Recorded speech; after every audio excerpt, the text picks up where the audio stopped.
दोस्तों, तोता और मैना की कहानी सुन लो। कभी गरीब नहीं रहोगे और आपके सारे दुख दर्द भी समाप्त हो जाएंगे। लेकिन दोस्तों, इस कहानी को शुरू करने से पहले हमारे इस चैनल संपूर्ण व्रत कथा को सब्सक्राइब करें। तो दोस्तों, चलिए शुरू करते हैं। दोस्तों, एक छोटे से गांव में एक गरीब किसान रघु अपनी पत्नी और 2 बच्चों के साथ रहता था। रघु ईमानदार था और दिनरात मेहनत करता था, लेकिन इसके बावजूद वह गरीबी से बाहर नहीं निकल पा रहा था। उसकी फसलें समय पर नहीं होती थी और उसे हमेशा किसी न किसी मुसीबत का सामना करना पड़ता था। रघु अक्सर चिंता में डूबा रहता कि उसके परिवार का भविष्य क्या होगा। हर दिन वह खेत में कड़ी मेहनत करता, लेकिन जब वह रात को घर लौटता तो उसके चेहरे पर निराशा साफ दिखाई देती। उसकी पत्नी लक्ष्मी भी यह देखकर चिंतित रहती थी, लेकिन वह हमेशा उसे सांत्वना देती और कहती, धैर्य रखो, भगवान सब ठीक करेंगे। एक दिन रघु थकाहारा अपने खेत से लौट रहा था। रास्ते में एक पुराना बरगद का पेड़ था, जिसके नीचे वह थोड़ी देर बैठने का विचार किया। उस पेड़ की छांव ठंडी और शांति देने वाली थी। पेड़ के नीचे बैठते ही उसने ऊपर देखा। वहां उसने 2 पक्षियों को देखा, एक तोता और एक मैना। वे आपस में कुछ चर्चा कर रहे थे। रघु ने उनकी बातें ध्यान से सुनने की सोची, क्योंकि वे पक्षी अक्सर ज्ञान की बातें करते थे। आज वे कुछ खास चर्चा कर रहे थे। तोता कह रहा था, यदि कोई इन 3 बातों का पालन करेगा तो उसके घर में कभी गरीबी नहीं आएगी।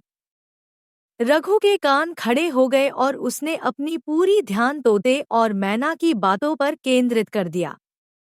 मैना ने उत्सुकता से पूछा, वो 3 बातें कौन सी हैं जिनसे गरीबी दूर हो सकती है? तोता ने गंभीरता से कहा, पहली बात है ईमानदारी। चाहे कोई कितना भी गरीब क्यों न हो, अगर वह ईमानदारी से जीता है और मेहनत करता है तो उसकी मेहनत कभी बेकार नहीं जाती। जो भी कमाई होती है, ईमानदारी से कमाई गई दौलत में हमेशा बरकत होती है। रघु ने यह बात ध्यान से सुनी और सोचा, मैं भी हमेशा ईमानदारी से काम करता हूँ, लेकिन फिर भी गरीबी क्यों नहीं जाती? शायद मेरी ईमानदारी में कुछ कमी रह गई है। मुझे और अधिक ध्यान देना होगा कि मैं कभी भी किसी भी तरह की बेईमानी न करूं। तोते ने आगे कहा, दूसरी बात है धैर्य। कई बार लोग थोड़ी सी परेशानी में हार मान लेते हैं और गलत रास्ते पर चलने लगते हैं। लेकिन अगर धैर्य रखा जाए और विश्वास बना रहे तो कठिनाइयां भी समय के साथ खत्म हो जाती हैं। जो व्यक्ति धैर्य से काम लेता है वही असल में जीतता है। रघु ने अपने जीवन में धैर्य की कमी महसूस की। वह अक्सर छोटी छोटी बातों में घबरा जाता था और अपना धैर्य खो देता था। उसे अब समझ में आ गया था कि उसे जीवन में कठिनाइयों से हार नहीं माननी चाहिए, बल्कि धैर्य से काम लेना चाहिए।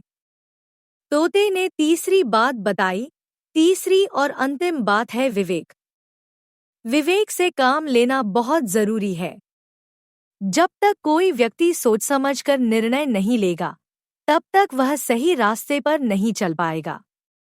विवेक से लिया गया निर्णय ही आपको अमीरी और खुशहाली की ओर ले जाएगा। रघु ने यह सुना और उसे अपने पिछले फैसलों पर विचार करने का समय मिला।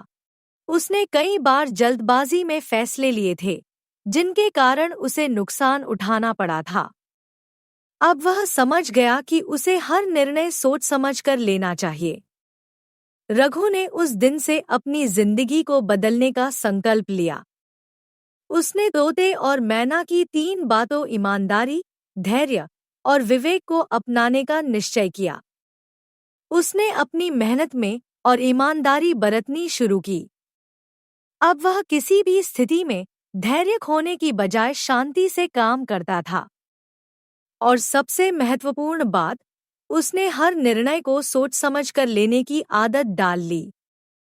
कुछ ही महीनों में रघु की मेहनत रंग लाने लगी। उसकी फसलें अब पहले से बेहतर हो रही थी।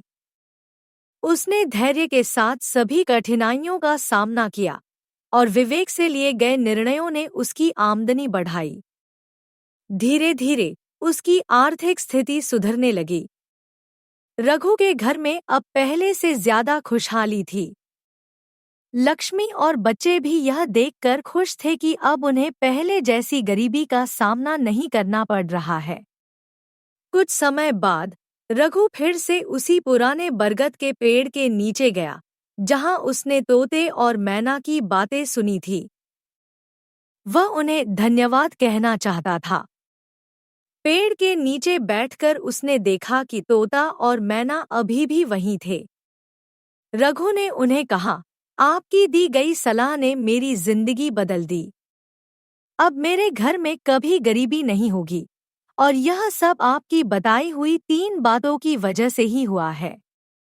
तोते ने मुस्कुराते हुए कहा, तुमने हमारी बातें मानी और उन्हें अपने जीवन में उतारा, इसलिए तुम्हारी मेहनत रंग लाई। याद रखना, जीवन में चाहे कितनी भी मुश्किलें आएं, ईमानदारी, धैर्य और विवेक का पालन करते रहना, यही सफलता का असली मंत्र है। रघु ने अपने जीवन में उन 3 बातों को हमेशा याद रखा और पालन किया। उसके घर में कभी भी फिर से गरीबी नहीं आई और उसकी संतुष्टि और खुशहाली हमेशा बनी रही। गांव में भी लोग उसकी मेहनत और सफल जीवन की मिसाल देने लगे। यह कहानी हमें यह सिखाती है कि अगर हम जीवन में ईमानदारी, धैर्य और विवेक का पालन करते हैं, तो हमें कभी भी गरीबी का सामना नहीं करना पड़ेगा। यह गुण न केवल आर्थिक समृद्धि लाते हैं,